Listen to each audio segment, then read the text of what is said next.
ये कहानी एस्ट्रोनॉट की है जो धरती से मार्स के ऑर्बिट में आए थे। इसमें टोटल 6 एस्ट्रोनॉट साइंटिस्ट थे। डॉक्टर डेविड मेडिकल ऑफिसर था, डॉक्टर मिरांडा क्वारंटाइन ऑफिसर थी, रोरी जो एक इंजीनियर था, डॉक्टर ह्यू जो एक्जीबायोलॉजिस्ट थे, कैटरीना मिशन कमांडर थी और शो एक सिस्टम इंजीनियर था।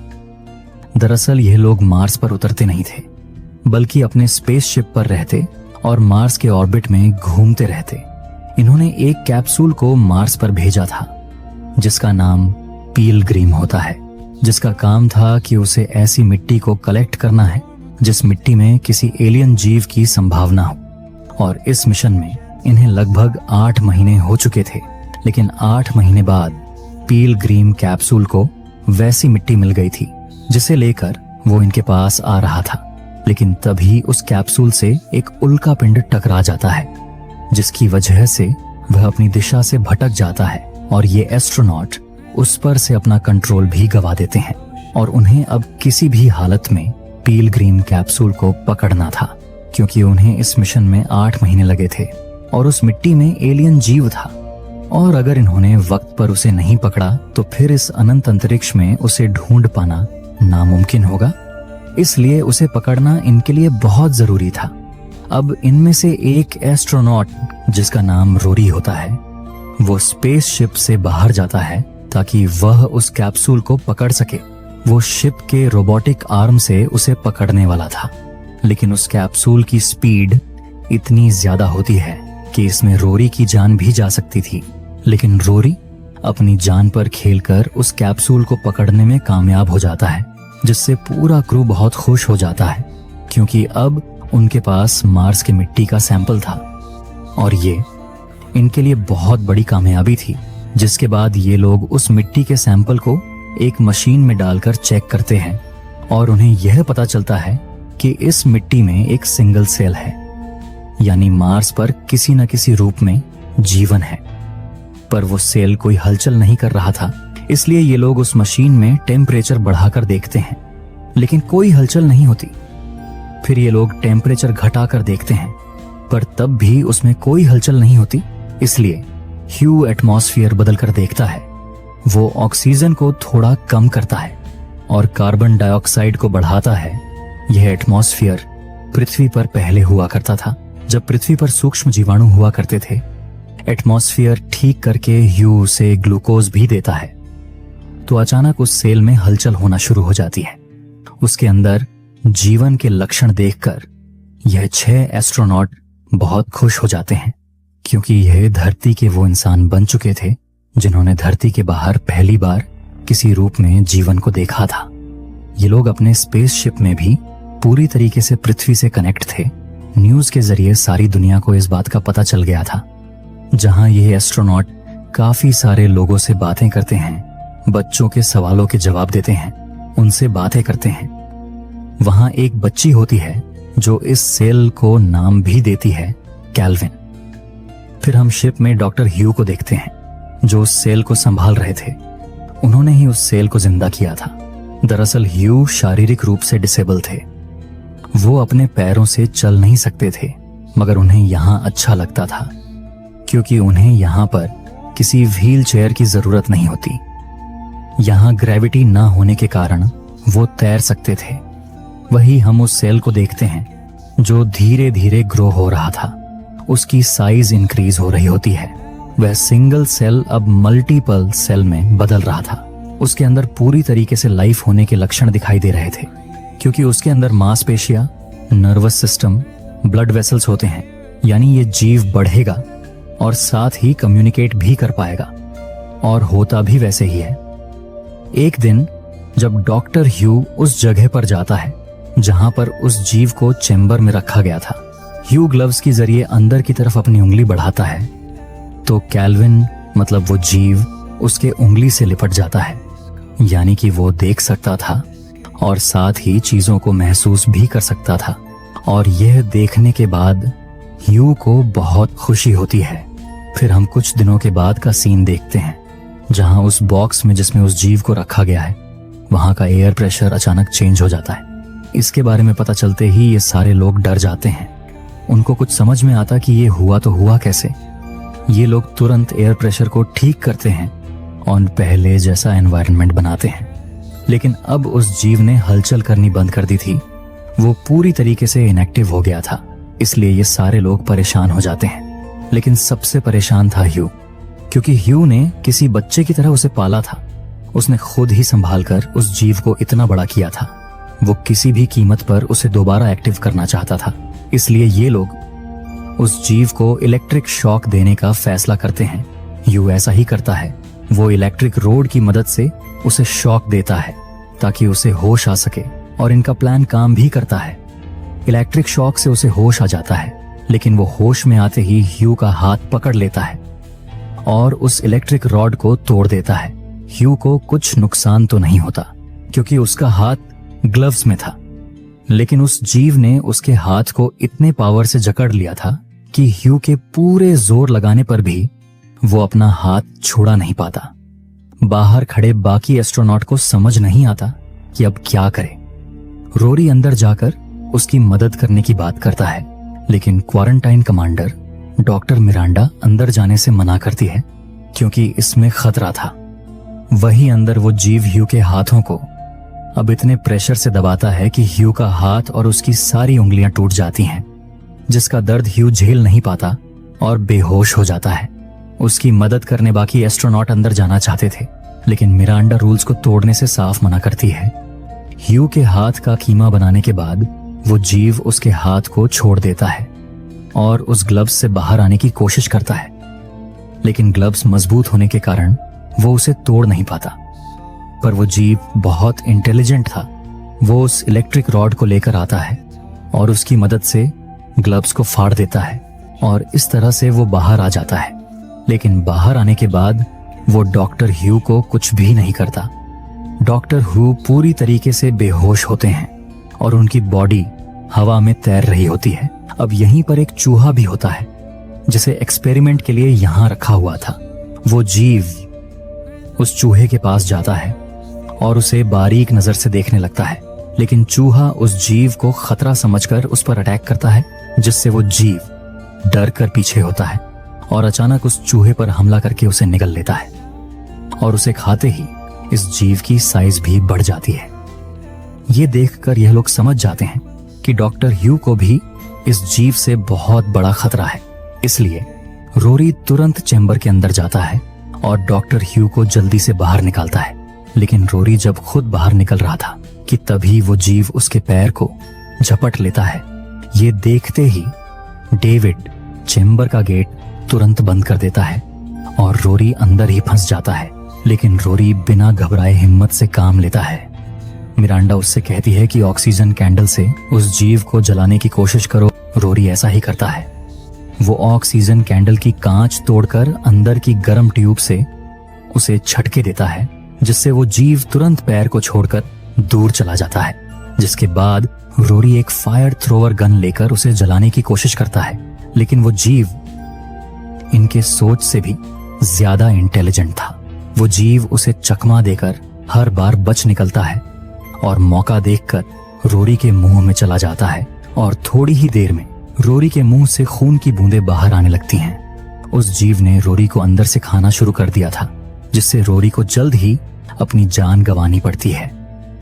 रोरी की मौत देखकर बाकी एस्ट्रोनॉट अंदर से कांप उठते हैं। तभी वो फायर थ्रोअर गन हवा में तैरती हुई फायर सेंसर के पास चली जाती है, जिससे फायर अलार्म बजने लगता है और सारे एयर वेंट्स खुल जाते हैं। तभी वो जीव रोरी के अंदर से बाहर निकलता है, जहां अब उसकी साइज और बढ़ चुकी थी। लेकिन अब वो यहां से बाहर निकलने के लिए इन्हीं एयर वेंट्स में जाने लगता है। इसका पता चलते ही ये एस्ट्रोनॉट तुरंत उन वेंट्स को बंद करने लगते हैं, लेकिन तब तक वो जीव एक वेंट में घुस चुका था और अब उनके सहारे वो शिप में भी आ सकता था, जिससे ये सारे लोग डर जाते हैं और मदद के लिए पृथ्वी पर संपर्क करने की कोशिश करते हैं। लेकिन ट्रांसमीटर में कोई गड़बड़ी होने के कारण इनका कनेक्शन पृथ्वी से नहीं हो पाता। इसलिए ये लोग फैसला करते हैं कि ये बाहर जाकर ट्रांसमीटर को रिपेयर करेंगे, जिसके लिए मिशन कमांडर कैटरीना मान जाती हैं और स्पेस सूट पहनकर ट्रांसमीटर को रिपेयर करने के लिए बाहर जाती हैं। और ट्रांसमीटर के पास जाने पर वो बताती हैं कि ट्रांसमीटर का कूलिंग कंपार्टमेंट गर्म हो चुका था। कैटरीना जब उसे खोल कर देखती है तो उन्हें पता चलता है कि उसके अंदर का कूलिंग लिक्विड गायब था, जिस पर शो उन्हें बताता है कि शायद वो जीव वेंट से होते हुए कूलिंग कंपार्टमेंट में आया होगा और उसने ही उस लिक्विड को खाना समझकर पिया है। कैटरीना आगे कुछ बोल पाती कि तभी उस कंपार्टमेंट के अंदर से वो जीव निकलकर उस पर अटैक करता है। ये देख सारे लोग टेंशन में आ जाते हैं, लेकिन कैटरीना कहती है कि ये जीव स्पेस में बिना एनवायरनमेंट में भी कैसे जीवित है, जिस पर डॉक्टर ह्यू कहते हैं कि उसमें ऑक्सीजन स्टोर करने की कोई एबिलिटी होगी जिस वजह से वो स्पेस में भी जिंदा है। अब वो जीव कैटरीना के सूट के अंदर आने की कोशिश में था, लेकिन वो अंदर ही नहीं जा पा रहा था, इसलिए वो कैटरीना के पैर को दबाने लगता है। अब मैं बता दूं कि स्पेस सूट में पैर की जगह पर एक बैग होता है जिसमें कूलिंग लिक्विड को रखा जाता है ताकि अंदर टेम्परेचर बैलेंस रह सके, लेकिन पैर दबाने के कारण सूट के अंदर का कूलिंग लिक्विड बैग फट जाता है और सारा लिक्विड कैटरीना के हेलमेट में आने लगता है, जिसे देखकर कैटरीना तेजी से शिप में आने लगती है। लेकिन जब तक वो गेट पर आती हैं तब तक सारा लिक्विड हेलमेट में आ गया था और वो उस लिक्विड में डूब चुकी थी। डॉक्टर डेविड उसे अंदर लेने के लिए गेट खोलकर तैयार थे, लेकिन कमांडर कैटरीना खुद ही दरवाजा बाहर से बंद कर देती है, क्योंकि उन्हें अपनी मौत अपने नजरों के सामने दिख रही थी। वो शिप के अंदर आकर अपने दोस्तों को भी ऐसी मौत नहीं देना चाहती थी, इसलिए वो अंदर नहीं आती और उस जीव को अपने साथ शिप से दूर ले जाने लगती है ताकि वो वापस शिप पर न जा पाए। लेकिन ये बात वो इंटेलिजेंट जीव समझ जाता है और कूदकर वापस शिप पर आ जाता है और कैटरीना की लाश तैरती हुई अंतरिक्ष में चली जाती है। इस हादसे से सारे एस्ट्रोनॉट हिल चुके थे। अब इन्हें अपनी जान बचाने के लिए उसे मारने के सिवा कोई और रास्ता नहीं बचा था। डॉक्टर ह्यू कहते हैं कि वो जीव काफी देर से शिप के बाहर है, वो और देर बाहर नहीं रह पाएगा और जब उसकी स्टोर करी हुई ऑक्सीजन खत्म होगी तो वो शिप के अंदर आने की कोशिश करेगा, इसलिए हमें उसे शिप में आने से रोकना होगा। तभी डॉक्टर शो कहते हैं कि वो ट्रस्टरल से आ सकता है। ट्रस्टरल शिप का वो हिस्सा होता है जहां से इंजन का हीट बाहर निकलता है। ट्रस्टरल के मदद से शिप को हम दिशा में धकेल सकते हैं। डॉक्टर शो कहते हैं कि जैसे ही वो जीव ट्रस्टरल से आने की कोशिश करेगा तभी हम इंजन को ऑन कर देंगे, जिससे वो जलकर मारा जाएगा। लेकिन कमांडर मिरांडा कहती हैं कि शिप में तो 6 ट्रस्टरल हैं, हमें पता कैसे चलेगा कि वो किस ट्रस्टरल से आएगा। जिस पर डॉक्टर शो कहते हैं कि सारे ट्रस्टरल में सेंसर लगे हुए हैं, जिससे हमें पता चल जाएगा कि वो किस ट्रस्टरल में है। और ऐसा ही होता है। वो जीव एक ट्रस्टरल में आने की कोशिश करता है। इसका पता चलते ही शो इंजन स्टार्ट करता है, लेकिन वो जीव खुद को बचाकर वहां से निकल जाता है और दूसरे ट्रस्टरल में जाने की कोशिश करता है।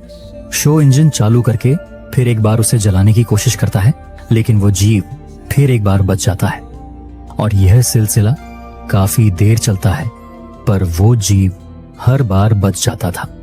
लेकिन इस कोशिश में इनका फ्यूल खत्म होने को आता है और साथ ही बार बार इंजन चालू करने के कारण इनका शिप पृथ्वी के ऑर्बिट में जाने लगा था और अगर वक्त से पहले इन्होंने शिप को स्टेबल नहीं किया तो इनका शिप पृथ्वी के क्लाइमेट में पहुंच जाएगा और इस जीव को पृथ्वी पर ले जाना पृथ्वी के लिए बहुत बड़ा खतरा था। इसीलिए शो कहता है कि हम और फ्यूल को बर्बाद नहीं कर सकते, हमें बचे हुए फ्यूल से शिप को पृथ्वी के ऑर्बिट से बाहर ले जाना होगा। और शो जल्द ही शिप को स्टेबल करता है, लेकिन इसका फायदा उठाकर वो जीव ट्रस्टरल के रास्ते शिप के अंदर दाखिल हो जाता है और वापस इन लोगों की जान खतरे में आ जाती है। जिसके बाद डॉक्टर ह्यू इन्हें एक प्लान बताते हैं। उनका कहना था कि अगर हम खुद को सील कर दें और अगर उस तक ऑक्सीजन ही ना पहुंचने दें तो वो ज्यादा देर तक टिक नहीं पाएगा, क्योंकि बिना ऑक्सीजन के वो इनएक्टिव हो जाता है, जिसके लिए सारे लोग तैयार हो जाते हैं। तभी कमांडर मिरांडा नोटिस करती हैं कि डॉक्टर ह्यू की तबीयत कुछ ठीक नहीं है, इसलिए वो इस बारे में उनसे पूछती हैं, लेकिन डॉक्टर ह्यू इस बात को टाल देते हैं। इसके बाद ये सारे लोग खुद को पहले एक केबिन में सील कर लेते हैं और शिप के सारे ऑक्सीजन वेंट्स बंद कर देते हैं और सारी बची हवा शिप से निकालने लगते हैं, जिसमें लगभग 4 घंटे लगने वाले थे। फिर ये लोग एक साथ बैठकर रोरी को याद करने लगते हैं। कमांडर मिरांडा कहती हैं कि हमें उस जीव को अपने शिप में लेना ही नहीं चाहिए था, वो हमारे लिए खतरा हो सकता था। यह पता होकर भी हमने उसे शिप में रखा, जिस पर डॉक्टर ह्यू कहते हैं कि वो जीव हमसे नफरत नहीं करता, पर उसे अगर जिंदा रहना है तो उसे हमें मारना होगा। लेकिन इसी दौरान डॉक्टर ह्यू की तबीयत अचानक बिगड़ जाती है। डेविड और मिरांडा उसे संभालने लगते हैं, लेकिन डॉक्टर ह्यू उनसे किसी चीज के लिए माफी मांगते हैं और बेहोश हो जाते हैं। ये लोग जब उसकी रीडिंग चेक करते हैं तो उन्हें पता चलता है कि ह्यू की धड़कनें बंद हो गई थीं, लेकिन ये लोग उसे बचाने की उम्मीद में उसे इलेक्ट्रिक शॉक भी देते हैं, पर इस सब का उन पर कोई फर्क नहीं पड़ता। तभी मिरांडा की नजर डॉक्टर ह्यू के पैरों पर जाती है, जहां उसे कुछ हिलता हुआ दिखता है। इसलिए मिरांडा उसकी पेंट ऊपर करके देखती है तो अंदर वो जीव ह्यू के पैर को लिपट कर बैठा हुआ था। ह्यू को भी यह बात पता थी, लेकिन ह्यू ने खुद के हाथों से उस जीव को पाला था, जिससे ह्यू को उससे लगाव हो गया था। इसलिए डॉक्टर ह्यू उसे मारना नहीं चाहते थे और इसी चीज के लिए वो इन लोगों से माफी मांग रहे थे। ये लोग देखते हैं कि वो जीव बुरी तरह ह्यू के पैर को खा रहा था, जिससे अब उसकी साइज और बढ़ गई थी। मिरांडा ह्यू को बचाने के लिए उस जीव को इलेक्ट्रिक शॉक देने लगती है, जिससे वो जीव ह्यू के पैर को तो छोड़ देता है, लेकिन अब उसकी नजर इन लोगों पर थी। खुद पर खतरा देख ये लोग वहां से भागने लगते हैं। वो जीव भी तेजी से इनका पीछा कर रहा था। डेविड और मिरांडा किसी तरह उससे बचकर दूसरे चेंबर में चले जाते हैं, लेकिन शो पीछे ही रह जाता है। इसलिए वो जीव अब उनका पीछा करने लगता है। उस जीव को अपने पास आते देख शो एक स्लीपिंग चेंबर में घुस जाता है और बाल बाल उनकी जान बच जाती है। शो ट्रांसमीटर से डेविड और मिरांडा से संपर्क करने की कोशिश करता है, लेकिन किसी कारण संपर्क नहीं हो पाता, जिसके गुस्से में शो अपना ट्रांसमीटर फेंक देते हैं। वो जीव इस स्लीपिंग चेंबर में जाने की भी कोशिश करता है, लेकिन वो अंदर नहीं जा पाता और फिर वो वहां से निकल जाता है।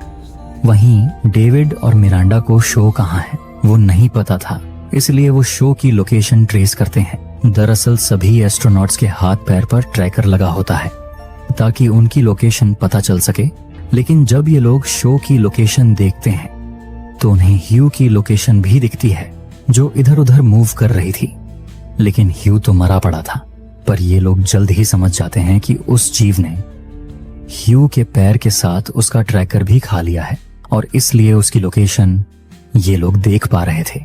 लेकिन इसी बात का फायदा उठाकर ये दोनों एक प्लान बनाते हैं। ये लोग जाकर डॉक्टर ह्यू की बॉडी को ऊपर लटकाते हैं और उस जीव के वहां आने का इंतजार करते हैं, और जैसे ही वो जीव ह्यू की बॉडी को खाने के लिए वापस आता है तो ये लोग बाहर से चेंबर को लॉक कर देते हैं और उस चेंबर का ऑक्सीजन निकालने लगते हैं। धीरे धीरे वो ऑक्सीजन खत्म हो रही थी और उस जीव की हालत बिगड़ी जा रही थी। तभी उन्हें अलर्ट मिलता है, जहां एक एयरक्राफ्ट धरती से इनकी ओर आ रहा था। डेविड कहता है कि हमने जो मैसेज धरती पर भेजा था वो शायद पहुंच गया, जिसे देखकर डेविड बहुत खुश हो जाता है क्योंकि अब उन्हें मदद मिल सकती थी। लेकिन वो एयरक्राफ्ट उल्टा इनके शिप को धरती से दूर अंतरिक्ष में धकेलने लगता है। डेविड ये कुछ समझ नहीं पाता। तब मिरांडा उसे बताती हैं कि ये एयरक्राफ्ट हमें बचाने के लिए नहीं बल्कि हमें पृथ्वी से दूर धकेलने आया है। इस मिशन से पहले डिसाइड हुआ था कि अगर कोई ऐसी मुसीबत आई जो बाकी इंसानों के लिए खतरनाक हो तो हमारे शिप को पृथ्वी से दूर अंतरिक्ष में धकेला जाएगा, चाहे उसमें एस्ट्रोनॉट ही क्यों ना हो। वहीं शो को भी एयरक्राफ्ट के आने का अलर्ट मिल गया था। उसे भी लगता है कि पृथ्वी से कोई मदद आई होगी, इसलिए वो स्लीपिंग पॉड से बाहर निकलकर अपने साथियों को ढूंढते हुए उस चेंबर की तरफ जाने लगते हैं जिस चेंबर में उस जीव को बंद करके रखा था। उसे वहां जाते हुए डेविड और मिरांडा भी देख लेते हैं। ये लोग तुरंत ट्रांसमीटर से उससे संपर्क करने लगे, लेकिन शो ने अपना ट्रांसमीटर पहले ही फेंक दिया था, इसलिए अब उसे रोकने के लिए ये लोग तेजी से वहां जाने लगे। लेकिन तब तक शो उस चेंबर में पहुंच जाता है और चेंबर का एयर लॉक खोलने लगते हैं। लेकिन शो इस बात से अनजान था कि वो जीव उनके पीछे घात लगाकर बैठा हुआ है। अब मैं आपको बता दूं, शो जिस एयर लॉक को खोल रहा था उसके दूसरे बाजू वो एयरक्राफ्ट है, वहीं से वो एयरक्राफ्ट अटैच हुआ था। उसे खोलने पर शो उस एयरक्राफ्ट के अंदर जा सकता था, क्योंकि उसे लग रहा था कि वो एयरक्राफ्ट उन्हें बचाने आया है, और शो उस लॉक को खोल भी देता है।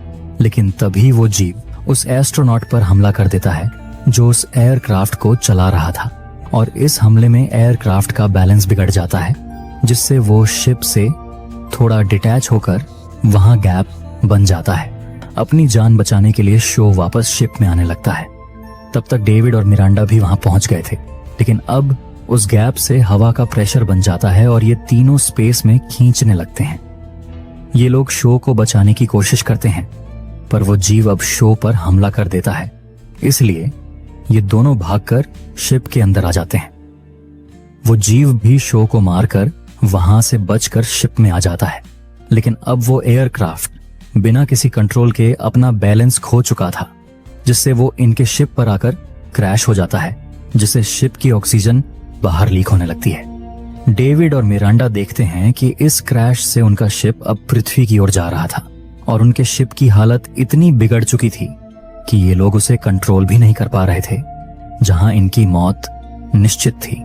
लेकिन इन्हें अपनी जान से ज्यादा पृथ्वी की चिंता थी, क्योंकि अगर यह जीव पृथ्वी पर आ गया तो ये इंसानों को बर्बाद कर देगा, पर यहां से बचने का इनके पास कोई रास्ता नहीं था। लेकिन तभी डेविड को एक आइडिया आता है। वो मिरांडा से कहता है कि रेस्क्यू पॉड से हम यहां से निकल सकते हैं। डेविड अपना प्लान बताता है कि वो अपने पॉड में उस जीव को लेकर जाएगा और उस पॉड को अंतरिक्ष में लॉन्च कर देगा, और तुम अपने पॉड से पृथ्वी पर चले जाना। लेकिन मिरांडा उसे अपनी जान इस तरह गंवाने से मना करती है और कोई दूसरा रास्ता ढूंढने के लिए कहती है, पर डेविड कहता है कि इतना वक्त हमारे पास नहीं है, मुझे ये कदम उठाना ही पड़ेगा, जिसके लिए मिरांडा भी आखिर में मान जाती है। इसके बाद ये लोग अपने सूट पहनकर पॉड की ओर बढ़ते हैं, लेकिन डेविड को वो जीव कहीं नहीं दिखता, क्योंकि ऑक्सीजन कम होने के कारण वो कहीं छुपा हुआ था। इसलिए डेविड ऑक्सीजन ट्यूब के सहारे उसे अपने पीछे पॉड में लाता है। वो जीव भी ऑक्सीजन को फॉलो करते हुए उसके पॉड में आ जाता है, और यही मौका देखकर डेविड पॉड को लॉक कर देता है। वहीं मिरांडा भी अपने पॉड में चली जाती है और पृथ्वी पर मैसेज भेजती है कि डेविड उस एलियन जीव से पृथ्वी को बचाने के लिए अपना बलिदान दे रहा है। उनके बलिदान को हम हमेशा याद रखेंगे। और इसी के साथ इन दोनों का पॉड लॉन्च हो जाता है। लेकिन लॉन्च होते ही उनका पॉड किसी ऑब्जेक्ट से टकरा जाता है, पर किसी तरह पॉड पर कंट्रोल बन जाता है, और उनके प्लान के मुताबिक डेविड का पॉड, जिसमें वो जीव भी था, वो पॉड अनंत अंतरिक्ष में चला जाता है, और मिरांडा का पॉड सही सलामत पृथ्वी पर जाकर समुद्र में लैंड होता है। वहीं कुछ मछुआरे भी होते हैं जो मिरांडा का पॉड देखकर भागते हुए वहां आते हैं, लेकिन अंदर मिरांडा नहीं, डेविड होता है, जिसे उस एलियन जीव ने डेविड को किसी जाल में जकड़ लिया था और खुद कहीं छुपा हुआ था। दरअसल जब उनका पॉड उस ऑब्जेक्ट से टकराया था, तब उनकी पोजीशन चेंज हो गई थी और डेविड उस जीव के साथ पृथ्वी पर लैंड हो गया, और वहीं मिरांडा का पॉड अंतरिक्ष की गहराइयों में चला गया। वहीं उन मछुआरों को लगता है कि डेविड किसी मुसीबत में है, इसलिए वो उस पॉड को खोलने लगते हैं। डेविड उन्हें रोकना चाहता था, लेकिन उस जाल में फंसने के कारण वो कुछ नहीं कर पाता और मछुआरे उस पॉड को खोल देते हैं। इनकी भीड़ देखकर वहां बाकी मछुआरे भी आने लगते हैं। मतलब उस जीव को अब खाना भी मिल गया था और रहने के लिए एक नई जगह। और इसी सीन के साथ यह मूवी खत्म। कहानी कैसी लगी हमें कमेंट सेक्शन में जरूर बताएं। वीडियो को लाइक और शेयर करके हमारे चैनल को सब्सक्राइब करें और बेल आइकॉन प्रेस करें, जिससे आपसे आने वाली वीडियोस के नोटिफिकेशंस मिस ना हो। मिलेंगे आपसे एक और मूवी एक्सप्लेनेशन के संग। Till then bye bye, take care.